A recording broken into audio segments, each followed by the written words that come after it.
Saya percaya minggu lalu Anda sudah sharing, 2 minggu yang lalu Anda apakah ada yang masih mengingat apa yang Anda terima? Salah satunya saya kasih kisi-kisi itu apa? Apa masih ingat? Bagaimana? Bagaimana orang itu lebih memilih dunia daripada ya begitu ya. Oke. Saya rasa Anda semua masih mengingatnya. Mari kita buka dalam Injil Lukas 18 ayat yang ke-8. Ada satu hal yang ingin saya terus mengingatkan teman-teman betapa pentingnya ya kalau Anda melihat situasi dan kondisi hari-hari ini sangat amat bisa meyakinkan bahwa kedatangannya semakin dekat. Kasih tahu sebelah kiri kanan semakin dekat. Ini ditandai dalam kitab suci Anda. Kita buka dulu Matius 28. Matius 24 sorry. Matius 24. Sudah dapat? Tentang keadaan manusia di akhir zaman itu. Tentang keadaan-keadaan lah. Coba baca dulu dari atas Kak. Sampai ayat yang ke-13 ya. Dari ayat 3 kok. 2, 3. Ketika Yesus duduk di atas bukit Zaitun, datanglah murid-muridnya. Kata mereka, katakanlah kepada kami, bila manakah itu akan terjadi, dan apakah tanda kedatanganmu dan tanda kesudahan dunia. Sekali lagi baca terakhir bilang apa? Bila mana atau bagaimana tanda kedatanganmu itu ada, kita tidak ada satupun yang tahu kapan Bapa kita turun. Amin. Jadi kalau Anda mendengar ada satu hamba Tuhan bilang gini, ini sekitar tanggal 11 September tahun 2027 ini Tuhan Yesus turun. Atau dia yang kudus itu akan turun ke bumi. Coba lihat sebelah kiri kanan, hoax. Katakan satu, hoax. Ya, jangan Anda percaya, Awina kita harus apa nih? Ya itu Anda sudah kemakan manipulasi. Jadi makanya tidak ada satu orang pun yang tahu kapan dia datang. Tetapi ajaibnya Bapa kita itu sangat amat mengasihi Anda dan saya. Dia memberikan apa? Kisi-kisi atau tanda-tanda. Supaya apa? Anda jangan kebablasan hidup mencintai dunia lebih daripada mencintai Bapa. Dia memberikan warning, dia memberikan tanda-tanda. Hei, aku segera turun ini. Lihat tanda-tanda, buka matamu, buka telingamu. Lihat di sekelilingmu apa yang sedang terjadi. Makanya Alkitab ini sangat amat menolong kamu dan saya untuk bisa melihat segala sesuatu itu dengan jeli. Amin. Bisa nangkap sampai sini? Oke, lihat ayat yang keempat. 2, 3.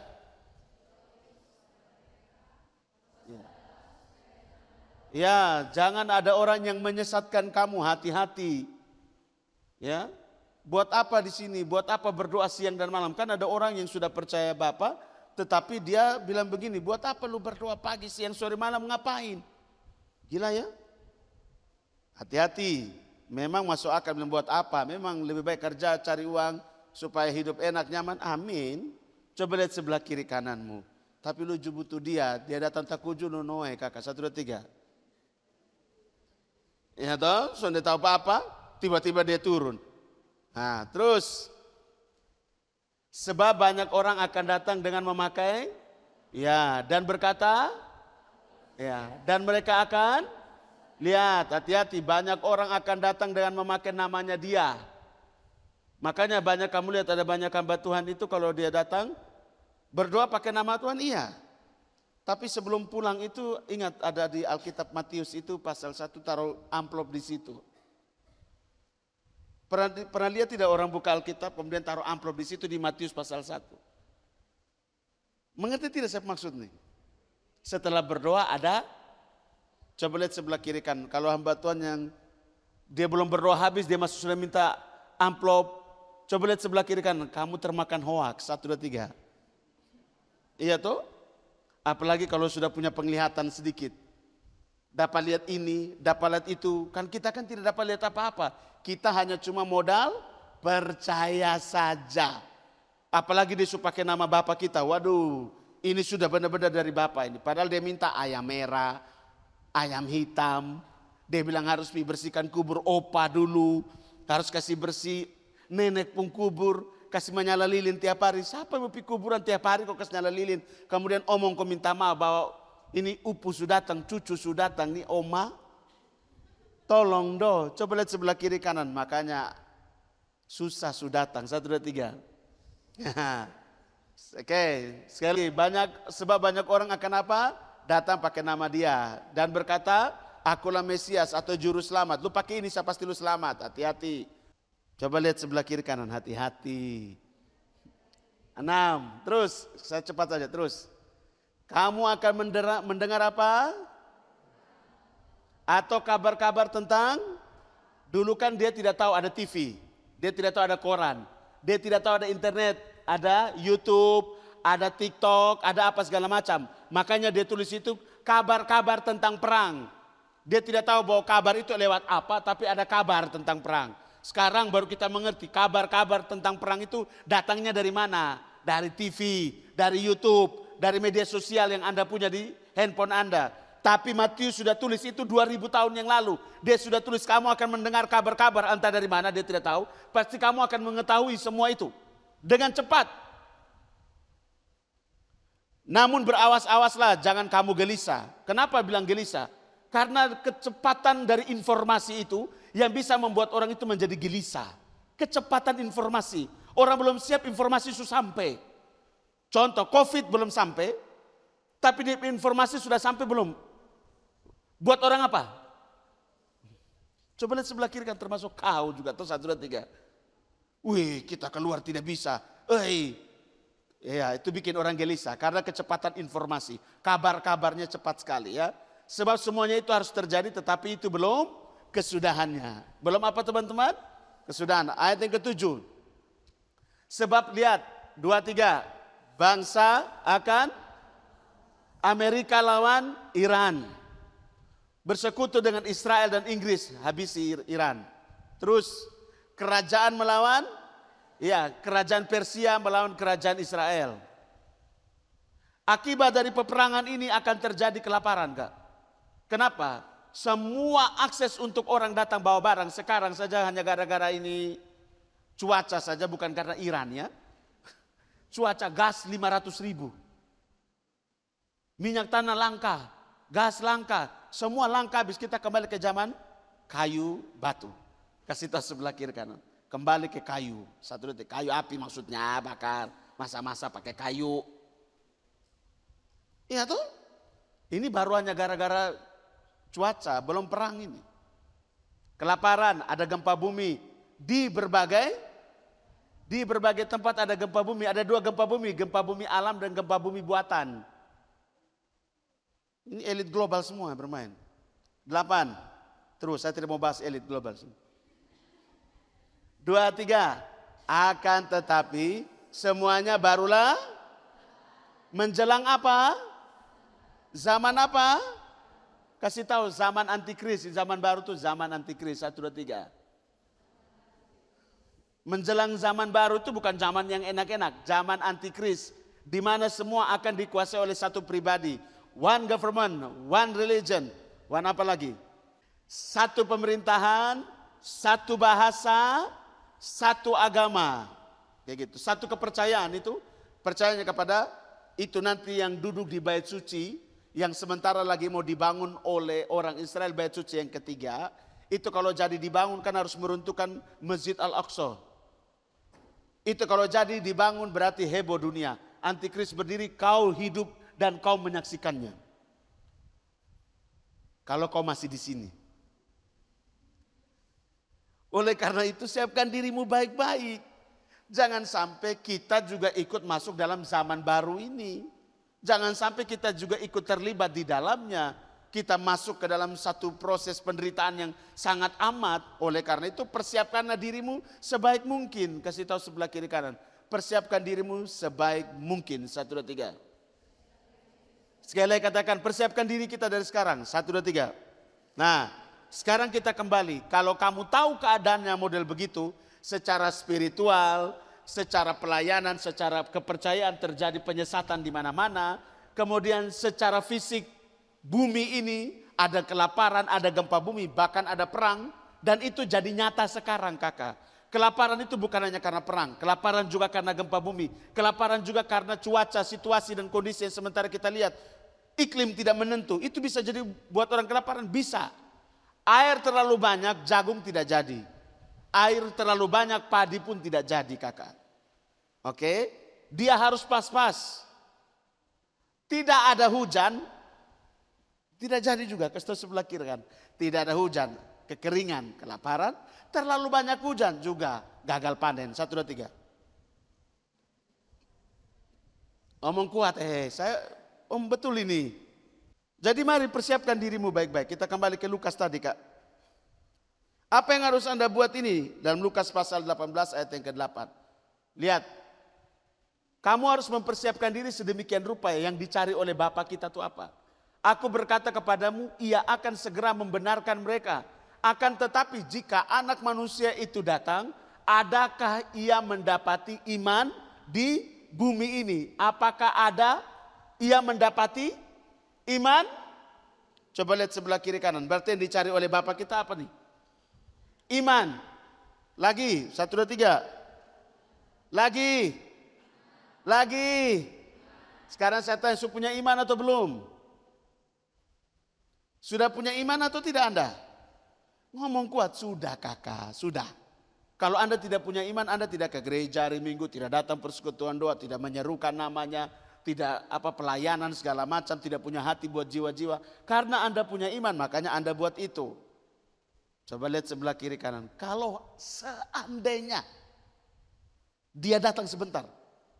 Ini seandainya ya. Anda jangan skip bilang, Kak Victor bilang dia datang sebentar malam. Tidak, seandainya saja, seandainya. Ini malam. Apakah dia mendapati iman yang sesuai dengan standarnya dia dalam hidupmu dan hidupku atau tidak? Jawab sendiri, tak usah bilang tidak. Berarti memang Anda terlalu percaya diri, memang iman tidak ada. Ada tidak iman yang sesuai standarnya Bapa kita dalam diri kita? Karena kamu harus baca di ayat sebelumnya itu dia bicara tentang orang-orang pilihan. Dia bicara tentang orang-orang yang dipanggil secara khusus menjadi orang-orang pilihan. Tetapi dia masih menanyakan adakah iman di antara mereka atau tidak. Apakah ada iman di antara orang-orang percaya yang bilang katanya sudah percaya atau belum? Itu menjadi persoalan, Kak. Berarti tanpa kita sadari, sekali lagi saya selalu ngomong di sini, tanpa kita sadari teman-teman, bahwa ada begitu banyak orang yang berkata dia telah percaya kepada Bapa yang kudus dan yang benar, tetapi dia belum sungguh-sungguh percaya. Kasih tahu sebelah kiri kanan, kita bilang kita percaya, tapi belum tentu kita sungguh-sungguh percaya. 1, 2, 3. Ngomong, lihat di muka berngomong, bilang percaya, tapi belum tentu sungguh-sungguh percaya. Buktinya apa? Masih gelisah tidak kamu ketika dengar sesuatu? Masih khawatir tidak ketika kamu menghadapi sesuatu? Masih bimbang, masih ragu tidak dalam lupung hidup? Masih khawatir tidak ketika menghadapi hantaman, ketika menghadapi situasi dan kondisi dalam hidupmu? Masih tidak? Ketika ada dalam tekanan, engkau masih mengandalkan dirimu atau tetap bergantung sama dia? Coba kamu lihat, kamu mengintrospeksi diri kamu. Kamu berkata bahwa kamu orang percaya. Kamu berkata bahwa kamu orang Kristen. Tetapi dalam perilaku, dalam setiap keputusan yang kamu ambil tanpa kamu sadar, bahwa itu membuktikan bahwa kamu punya iman tetapi tidak sungguh-sungguh. Sedangkan dia turun nanti kedua kali, dia mencari orang yang punya iman. Iman yang sejati, iman yang seturut dengan standarnya dia. Kalau seandainya dia turun malam ini, sudahkah kamu memiliki satu standar yang sama dengan apa yang diinginkan oleh pencipta kita atau belum? Kasih tahu sebelah kiri, jangan terlalu banyak lihat ini dunia. 1, 2, 3. Ngomong kuat. Kamu sudah, kan 2 minggu lalu kan saya sudah bilang, orang terlalu suka akan ini dunia. Orang tidak suka dengan Bapa kita. Lebih suka dunianya daripada Bapa kita, pencipta ini dunia, bumi ini. Lebih suka hal-hal yang duniawi daripada hal-hal yang dari Bapa. Lebih suka, Kak. Kasih tahu, karena dunia itu enak. Karena dunia itu menyenangkan daging. Kalau Bapa mematikan daging. 1, 2, 3. Kuat. Ya toh, dunia lebih enak atau Bapak? Jujur. Lebih enak healing atau datang komunitas atau ke gereja atau berdoa? Healing lah. Suka jalan-jalan toh, anak muda kalau tidak jalan hari gini, halo. Orang pergi di Fatokopa ada yang bilang begini, Fatokopa memanggil. Apa yang memanggil? Saya bilang, Bapak yang panggil lu bukan Fatokopa. Baru bilang Fatokopa memanggil lagi. Sekalian aja Bapak panggil saya pulang sudah. Coba lihat sebelah kiri kananmu, hati-hati. Nanti lu pilih air Cina memanggil. Lu pergi di mana, amfoang memanggil. Wih mamai. Semua panggilan habis nih. Wih luar biasa. Nah sekarang Bapak yang mau datang kok panggil lu ini. Kemudian Bapak mau panggil Anda dan saya dan membawa Anda kembali ke Firdaus. Bersama-sama dengan dia di bumi baru, langit baru, Yerusalem yang baru. Tetapi dengan satu standar. Adakah iman di muka bumi ini? Adakah iman di dalam hidup kamu dan saya? Itu yang menjadi persoalan. Makanya kamu jangan heran. Si jahat musuh kita itu selalu menyerang untuk apa? Iman Anda. Membuat Anda menjadi ragu-ragu. Menjadikan Anda itu tidak punya pengharapan di dalam dia. Karena di dalam iman ada pengharapan. Di dalam iman itu ada kasih. Makanya yang diserang dalam hidup kamu itu adalah apa? Iman kamu. Percaya kamu tuh diserang terus menerus. Supaya kamu menjadi ragu-ragu. Supaya kamu lebih percaya kepada diri kamu sendiri. Daripada percaya dia yang mampu menyelesaikan segala sesuatu dengan caranya yang ajaib. Coba lihat sebelah kiri kanan, hati-hati kawan, ini beda-beda tipis. Kelihatannya pakai dengan mulut pakai nama Bapa. Tetapi dalam tingkah lakunya belum tentu. Jadi saudara, apa yang Bapak cari itu yang kita harus miliki. Kalau dia bilang dia datang dia harus melihat ada iman, maka kita harus memiliki apa teman-teman? Iman yang sejati, 1, 2, 3. Saya ingatkan lagi, iman yang apa? Iman yang apa? Iman yang sejati, iman yang sungguh-sungguh. Jangan iman yang separuh-separuh. Lihat, saya kasih contoh ada sekitar 2. Iman yang Bapak cari yang luar biasa dalam kisah dalam Alkitab. Buka dulu dalam Injil Matius pasal 8 ayat yang ke-10. Injil Matius pasal 8 ayat yang ke-10 ada peristiwa perwira Romawi. Sampai kita punya Bapak yang hidup itu heran luar biasa dengan iman orang ini. Oke, sudah dapat katakan amin. Oke, sudah dapat? Silakan baca sama-sama. 1, 2, 3.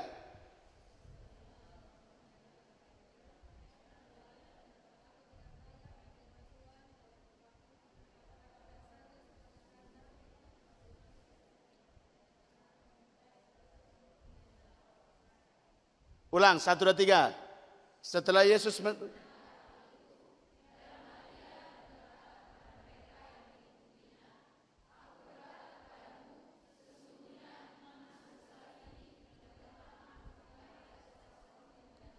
iman sebesar ini tidak pernah saya jumpai di antara orang Israel. Kamu lihat ini kisah tentang seorang perwira Romawi, ini perwira atau seorang perwira atau? Coba lihat sebelah kiri kanan. Anda harus punya iman kayak ini perwira Romawi. Apa? Ada yang tahu cerita kisah tentang perwira ini? Sampai Bapak bilang begini, saya tidak pernah menemukan iman yang sebesar ini di antara orang-orang Israel. Gila, itu pengakuan keluar loh dari mulut ini. Pribadi Bapak kita. Kamu lihat, dia tahu ini Bapak kita mampu menyembuhkan. Seperti biasanya orang Israel, kalau mau mengalami kesembuhan harus menyentuh fisik. Atau pribadi Bapak ini harus pergi ke tempat itu. Masih ingat Maria dan Marta? Oke. Masih ingat perempuan yang pendarahan 12 tahun? Masih ingat? Masih ingat siapa lagi?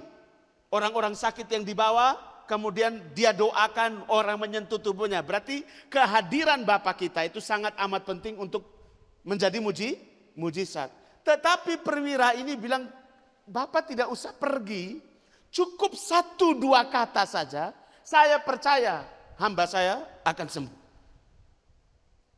Tidak usah Bapak, tidak usah pergi ikut saya, tidak perlu. Cukup 1, 2 kata saja, saya bawa perkataan itu dengan iman saya percaya ini orang sembuh Pak. Itu yang bikin bapak kita bilang gini, gila, ada juga ini iman. Tanpa melihat. Dia hanya cuma pegang apa yang saya keluarkan. Nah sekarang saya tanya kamu. Semua kita percaya ketika ada apa? Ada yang kita lihat. Tapi ini orang belum terjadi di kakak. Ini belum, kan dia jaraknya jauh. Ada di sini dia bersama bapak. Dia hanya ngomong saja. Cukup bapak omong. Saya percaya dia sembuh.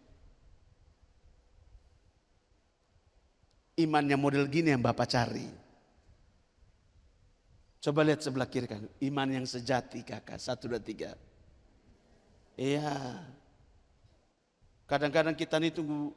Kita berdoa hamba Tuhan dulu. Padahal lu tuh harus punya iman sendiri.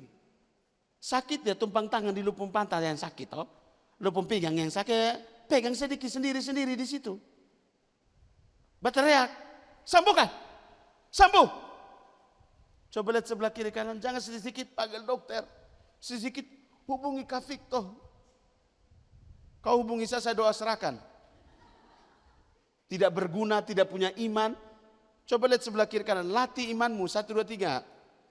Kuat, omong kuat, 1, 2, 3. Latih imanmu. Lagi. Kelihatannya tidak dapat ada jawaban, tetapi percaya pasti ada tidak? Pasti ada. Kok ini perwira bisa nah? Ini perwira Romawi, kamu harus tahu orang Romawi itu tidak percaya siapa-siapa. Di masanya kita punya Bapa hidup di bumi dalam tubuh manusianya, itu orang Romawi itu percayanya paganisme. Penyembahannya lebih daripada satu Tuhan. Bisa nangkap sampai di sini. Tetapi dia bisa percaya ini Bapak kita tuh luar biasa. Bahkan dia punya iman tuh berbeda dengan yang lain. Cukup engkau berkata saja, orang itu pasti sudah sembuh di sana. Amin. Coba lihat sebelah kiri kananmu. Ada tidak iman di dalam dirimu seperti itu? Itu yang Bapak mau kita punya kakak. Itu contoh, salah satu contoh. Contoh yang kedua. Itu iman perwira. Coba baca ayat yang ke-8 coba. Kenapa dia berkata demikian? Ada satu kerendahan hati yang dia bilang. Lihat, coba kamu lihat. Ini saya kasih dia alasan. Kenapa dia tidak mau Bapak pergi ke dia rumah. Lihat. 2, 3. Tetapi jawab perwira itu kepadanya, Tuan, aku tidak layak. Katakan saja sepatah kata, maka hambaku itu akan. Jadi ada satu kerendahan hati tapi dia punya iman yang besar. Coba lihat sebelah kiri kanan. Kalau lu sonde. Tuhan saya minta ini. Tuhan berkati saya. Tuhan tolong saya. Tuhan begitu. Coba lihat sebelah kiri kanan. Lu pikir lu pun Tuhan ini saat paham. Kok 1, 2, 3. Coba. Tahu diri sedikit. 1, 2, 3. Omong kuat. Lagi. Kau minta tuh sama kayak pemaksaan. Hari ini Tuhan engkau berkati kami semua. Haleluya. Amin. Tidak ada berkat. Lu mulai salahkan Bapak lah. Lu mau salahkan orang di sekeliling lah. Itu yang biasa terjadi. Hati-hati ya. Kalau ini perwira tidak kakak. Bapak aku tidak layak menerima engkau di rumahku. Cukup sepatah 2 kata. Pasti hambaku menjadi sembuh. Amin. Ada amin. Nanti kita lihat itu iman yang seperti apa. Yang kedua perempuan Sirofenesia, Injil Matius pasal 15 ayat yang ke-28. Ini contoh iman-iman yang aneh. Iman-iman yang diinginkan oleh Bapa. Maksudnya dia terpesona dengan ini iman manusia ini. Perempuan Kanaan ini, Matius 15 ayat yang ke-28.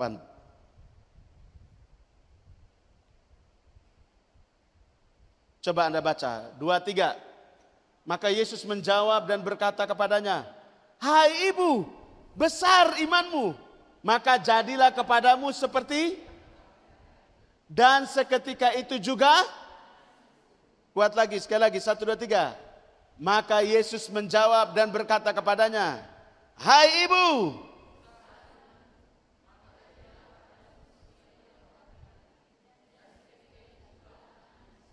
Tapi kamu lihat ayat 27.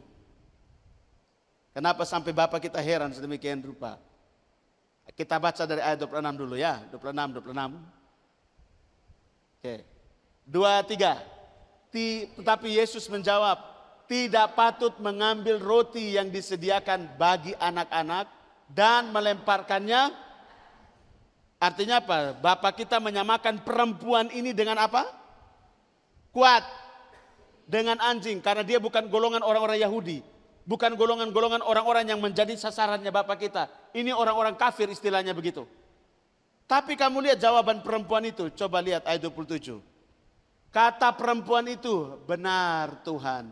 Namun anjing itu makan remah-remah yang jatuh dari meja tuannya. Itu yang membuat Bapak kita, besar sekali Anda punya iman ini. Saya sudah ngomong, kamu itu sudah seperti anjing. Dia sudah bicara bahwa tidak ada hubungan saya dengan kalian. Kalian itu anjing. Tapi dia jawab, memang saya anjing. Tapi anjing makan dari remah-remah sisa-sisa makanan. Gila enggak? Dan itu yang membuat Bapak terpesona dan menjadi sembuh anaknya. Coba lihat sebelah kiri kanan. Jangan orang baru omong lu sedikit, langsung lu drop. Langsung lu down. Langsung lu bilang ini kayaknya betul pilai. Coba lihat sebelah kiri kanan. Otak tuh pakai 1, 2, 3. Amin. Jangan orang baru kasih lu clue sedikit. Wah, betul juga rasa ke mana kok. Betul ngopi gila ikut Tuhan. Coba lihat sebelah kiri kanan. Hati-hati. Ya, coba lihat sebelah kiri kanan. Hati-hati. Dia sedang mencari iman yang sejati dan itu Anda harus pastikan bahwa engkau orangnya. Katakan, Bapa, kalau engkau mencari iman yang sejati, ini aku putramu, ini aku putrimu. Haleluya, amin dulu. Kasih tahu sebelah kiri kanan, pastikan kita ketemu di Firdaus. 1, 2, 3. Kuat. Pastikan kita ketemu di Firdaus, di bumi baru, langit baru, Yerusalem baru. Oh, bukan karena ketong dua kakak adik baru kemudian tiba-tiba ketong berpisah, habis itu lu tarik sampai, belum tentu. Masing-masing orang mempertanggungjawabkan apa yang disebut imannya masing-masing. Amin. Bisa nangkap sampai sini. 2 peristiwa iman ini kakak menggugah hatinya Bapak. Kamu pulang kamu pelajari ini perwira Romawi. Kamu pulang kamu pelajari ini perempuan Kanaan ini kakak dong. Kanaan itu orang Palestina sekarang. Nih yang Kanaan itu Palestina. Ya gitu. Jadi kamu bisa lihat ini 2 peristiwa yang begitu luar biasa. Orang Romawi tidak percaya sama Bapak kita yang hidup itu. Orang Kanaan juga sama. Tetapi kenapa Bapak bilang mereka punya iman begitu luar biasa? Mereka bukan latar belakang orang yang percaya kepada hukum Taurat pada waktu itu. Tetapi mereka punya iman yang begitu dahsyat, begitu luar biasa. Itu yang membuat Bapak gila, dahsyat banget. Kamu harus tahu ada maknanya di situ. Jangan sampai lu yang sudah berkata lu ketemu dia. Jangan sampai lu yang berkata bahwa lu sudah percaya sama dia. Tetapi lu penghidupnya itu tidak benar-benar percaya sama dia. Ada orang yang kamu berpikir bahwa dia tidak percaya Bapak. Kamu berpikir bahwa dia sembah patung kayu segala macam, haleluya. Dia berteriak kiri kanan. Tapi pada akhirnya ujung-ujung mereka-mereka yang diselamatkan. Dan kamu-kamu yang tiap hari duduk di sini. Kemudian minggu pergi gereja kamu yang menyerukan namanya. Tidak diselamatkan. Hati-hati. Kenapa? Bapak tidak menemukan iman seperti itu perwira Romawi. Bapak tidak menemukan iman seperti itu perempuan Kanaan di dalam hidup kita. Kita terlalu penuh dengan kekhawatiran kakak. Kita terlalu penuh dengan kebimbangan. Bilangnya percaya tapi takut, tapi khawatir, tapi gelisah dalam hidup. Bilangnya percaya tetapi kita masih mengandalkan diri kita sendiri. Bilangnya percaya sama dia tetapi kita selalu melakukan apa yang menjadi keinginan kita sendiri. Bukan lagi kehendak Bapa. Gila ya. Ayo come on teman. Satu bilang saya tidak layak. Satu bilang iya saya anjing. Coba lihat. Satu bilang apa tadi? Perwira bilang apa? Tidak layak untuk menerima Bapak di rumah saya. Satu bilang apa? Iya anjing, saya ini anjing.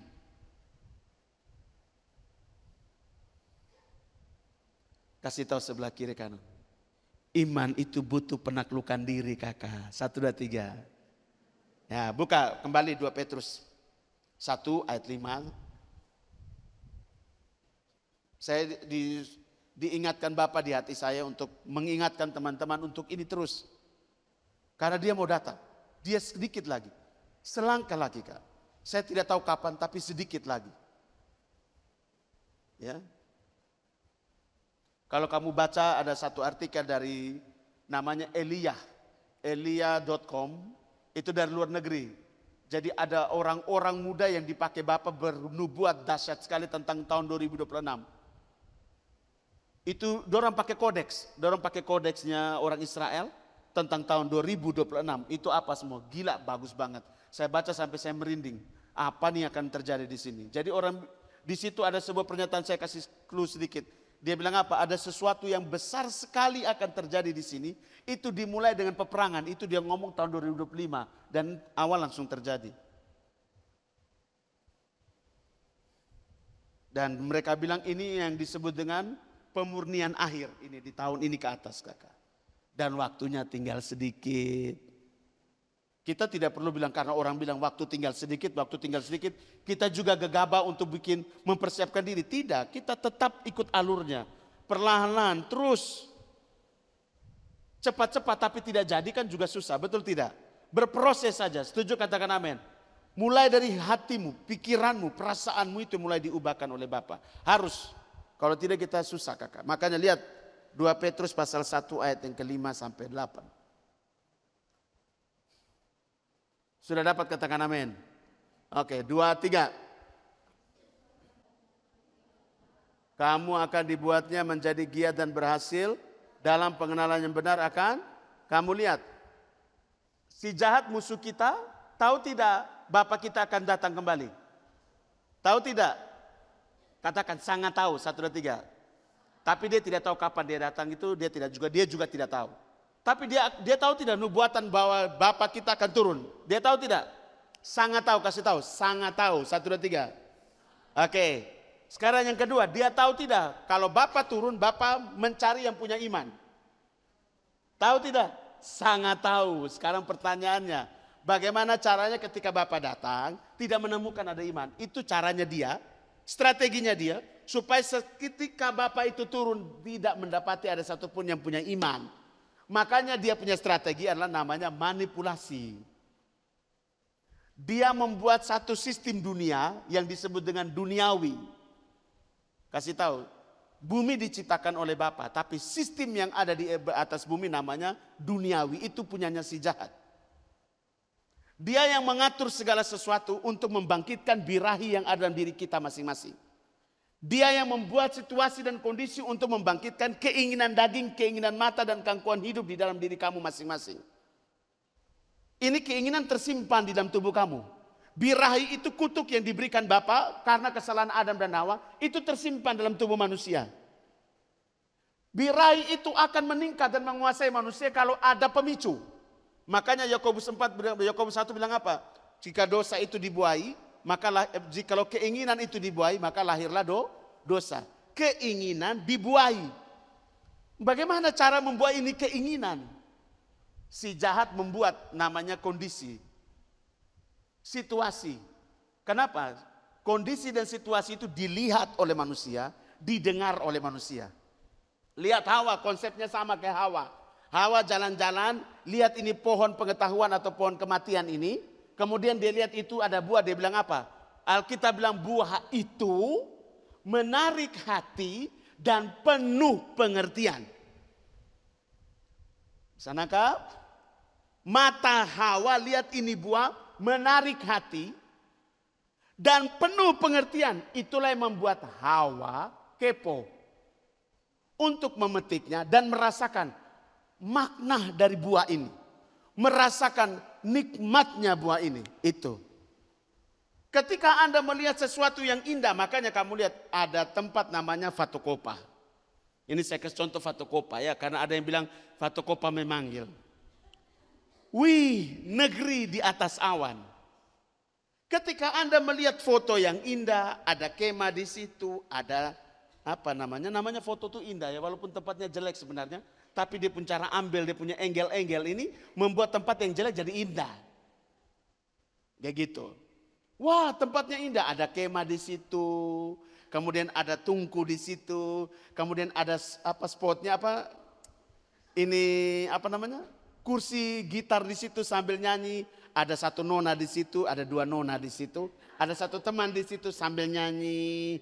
Dia fotokopa memanggil itu kan itu toh. Coba lihat sebelah kiri kananmu. Ketika Anda lihat, Anda punya keinginan untuk ke sana enggak? Jujur, tidak apa-apa. Jujur itu baik. Punya keinginan tidak tiba-tiba. Wih, kayaknya enak ya. Satu bilang begini, naik gunung enak nih. Wah suka, kayaknya bagus nih pergi gunung. Karena Anda melihat fotonya itu indah sekali, menarik hati dan penuh selalu semua yang dibuat oleh si jahat itu selalu menarik hati dan penuh. Coba lihat sebelah kiri kanan termasuk diskon. Penuh pengertian dan menarik. Kasih tahu sebelah kiri kanan. Pokoknya satu saja dia punya strategi. Menarik hati, penuh pengertian. 1, 2, 3. Kalau sudah menarik hati, penuh pengertian, birahi mulai naik. Kalau itu dipupuk terus, maka lahirlah dosa. Contoh, perempuan lihat laki-laki ganteng. Laki-laki lihat perempuan cantik. Coba lihat sebelah kiri kanan, mana ada yang ngomong kosong mata kalau lihat yang bagus bilang gini, dalam nama Yesus tidak ada. Yang cantik lewat hanya bilang gini, Bapak kuserahkan mataku di dalam tanganmu. Lihat yang ganteng lewat, ya ampun Bapak kenapa dia lewat, nah kayak begitu. Kenapa dia lewat tapi lu lihat. Iya toh, laki-laki lihat nona pakai paha di luar semua, bukan pakai paha, pakai apa namanya, CU celana umpan kemudian paha di luar. Aduh Tuhan tolong, Tuhan tolong tapi lu lihat. Jadi konsepnya selalu kuat. Apa? Melihat, menarik hati dan itu konsepnya sama. Jadi teman-teman, si setan itu, si iblis kita, si jahat ini kakak. Dia tidak mau Anda itu ditemukan Bapa dalam posisi siap. Dalam posisi punya iman, dia tidak akan pernah mau. Dia mau kau dengan dia sama-sama di neraka karena siksa. Ingat, yang siksa di neraka itu bukan setan. Setan itu kena siksa. Jadi kalau ada penglihatan hamba Tuhan bilang gini, saya mau lihat setan sementara siksa manusia. Kasih tahu sebelah kiri kanan, sesat itu sudah. Walaupun dia mau pendeta besar sebesar apapun juga dia namanya. Tidak ada. Yang di neraka itu kakak, tempat iblis disiksa. Masa lu dapat lihat bilang iblis siksa manusia? Iblis siapa, manusia siapa? Manusia itu serupa dan segambar dengan Bapa. Si iblis itu ciptaannya Bapa. Begini dia langsung jadi. Bapa menciptakan kamu tuh dengan tangannya yang kudus. Setuju katakan amin. Beda, kamu lahir dari diri dia. Bapa saja tidak mau kita binasa kok. Coba lihat sebelah kiri kanan. Jadi hati-hati. Jaga matamu. 1, 2, 3. Jaga telingamu. 1, 2, 3. Lagi. Jadi iblis mau tidak kamu selamat? Si setan mau tidak kamu punya iman yang benar? Oke. Oleh karena itu kata Alkitab bilang apa? Kamu harus berusaha, kamu harus karena si jahat itu punya teknik untuk menghancurkan kamu. Makanya dia bilang berjuang sudah, taklukkan itu si jahat. Hancurkan semua yang dibangun oleh si jahat untuk bisa menaklukkan kamu. Taklukkan. Karena untuk punya iman kau harus menghadapi musuh kamu, si jahat. Yang berusaha untuk membangkitkan namanya birahi dalam diri kamu. Lawan kakak.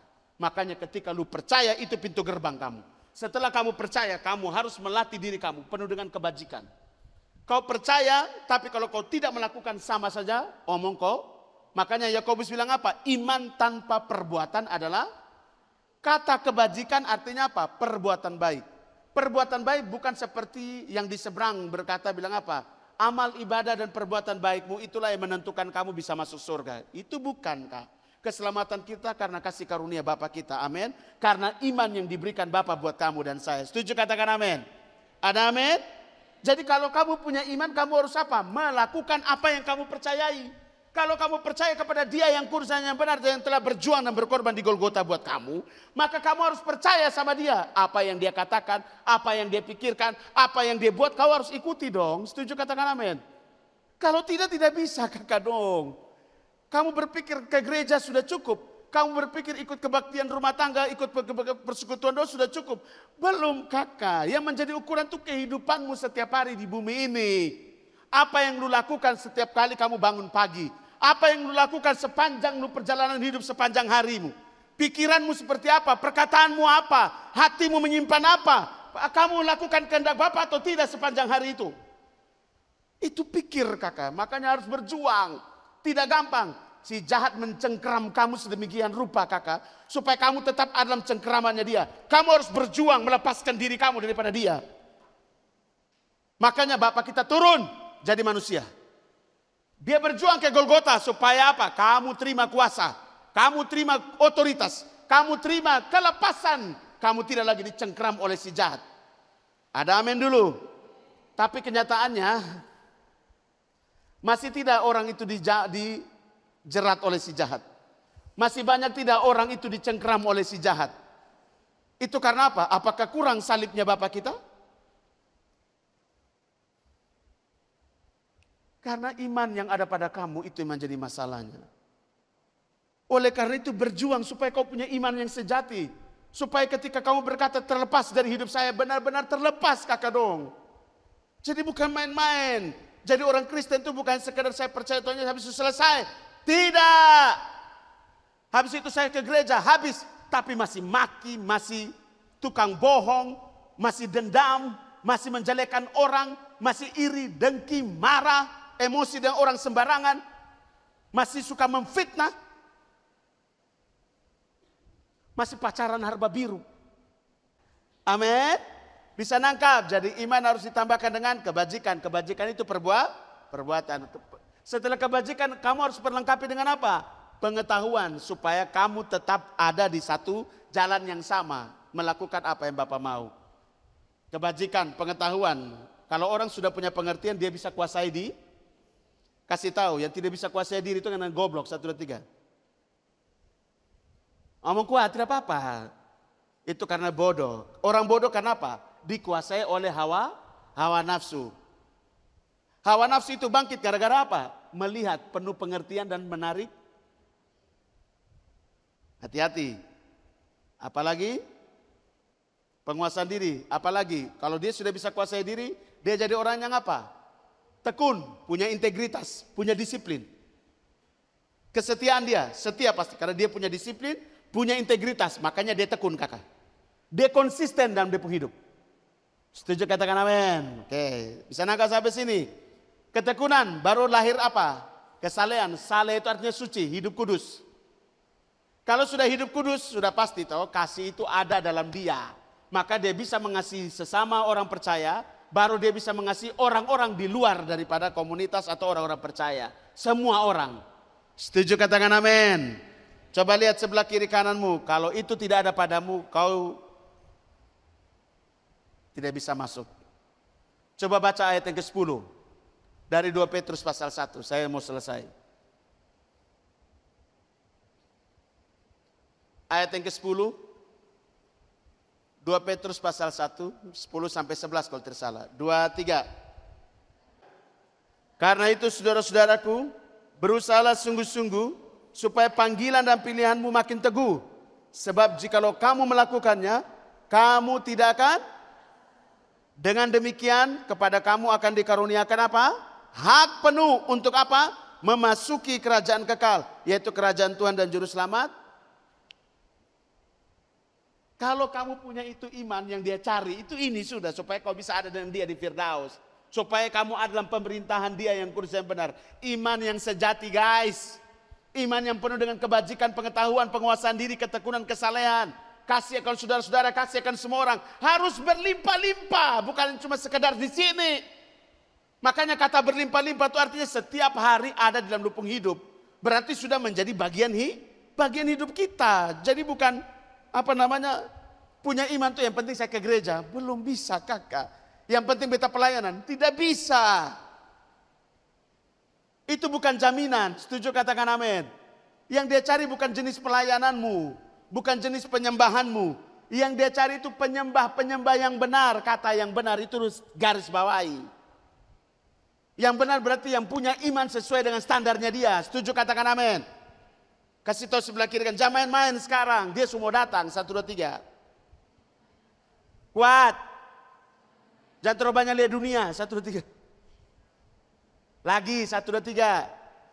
Jangan terlalu banyak lihat dunia. 1, 2, 3. Kak Victor, beta memang sudah pergi kemana-mana, tapi dunia ada dalam genggaman saya. Internet, Google, YouTube. Ya sudah pergi mana-mana, tapi dunia ada di dalam genggaman Anda lewat internet. Kasih tahu sebelah kiri kanan, ayo berjuang. Tidak ada yang bisa tolong Anda yang tolong diri Anda sendiri. 1, 2, 3. Amin. Kalau yang sudah punya istri tidak bisa selamatkan kamu. Sudah punya suami tidak bisa selamatkan kamu. Masih punya orang tua tidak bisa selamatkan Anda. Punya kekasih Anda tidak bisa selamatkan Anda. Kalau masih pacaran, bisa pacaranmu itu bisa menyesatkan kamu. Jadi kasih tahu sebelah kiri kanan, hati-hati. 1, 2, 3. Lagi katakan hati-hati. Sampai di sini bisa nangkap apa yang harus kita kejar dalam hidup kita sebagai orang muda? Iman yang sejati. Kejar itu teman-teman. Minta topangan doa dari sesama kamu. Sharing, saling menguatkan silakan. Tapi yang bisa tolong kamu adalah kamu sendiri.